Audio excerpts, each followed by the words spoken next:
Skarloey had been to the works to be mended. He felt much better. Rusty the Diesel was helping him off his truck. Skarloey hadn't met the little diesel before. Rusty seems a kindly sort of engine, he thought to himself.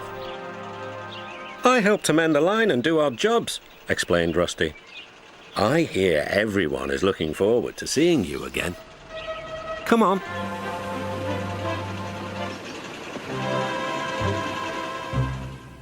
Peter Sam was feeling depressed. He was still getting over his accident, but he wanted to start work again. The Fat Controller wouldn't let him. Another day's rest will do you good, he said. Besides, I've got a surprise for you. For me, sir? How nice, sir. What is it, sir? Wait and see. The surprise was Skarloey. Oh, said Peter Sam, I'm glad you've come home. They lit Skarloey's fire and he sizzled happily. I feel all excited, he said, just like a young engine. Now, tell me all the news. I see you've met Rusty, said Peter Sam. Yes, I like that diesel. So do I, replied Peter Sam. It's a pity Duncan doesn't. Who is Duncan? He came as a spare engine after my accident, replied Peter Sam.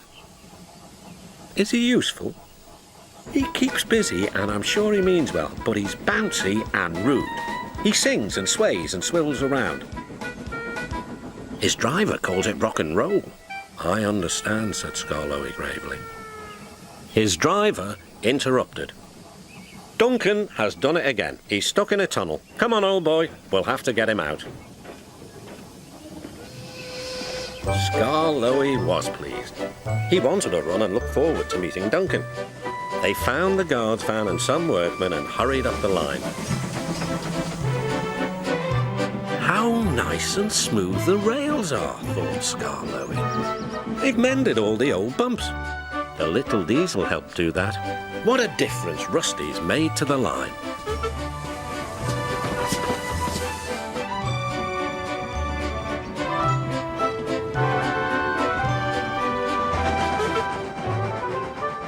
Quite soon they found Duncan. He was stuck at the far end of the tunnel, and he was very cross. I'm a plain blunt engine, as speak as I find. Tunnels should be tunnels and not rabbit holes. This railway is no good at all. Don't be silly, snapped his driver. This tunnel is quite big enough for engines who don't rock and roll. It took some while to clear away the rocks and set Duncan free again.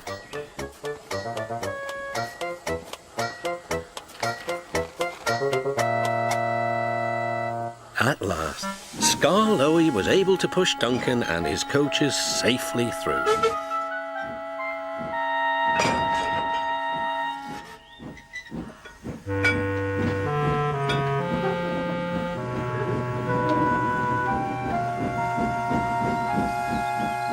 The guard's van was left on the siding, and the workmen stayed to make sure everything was safe.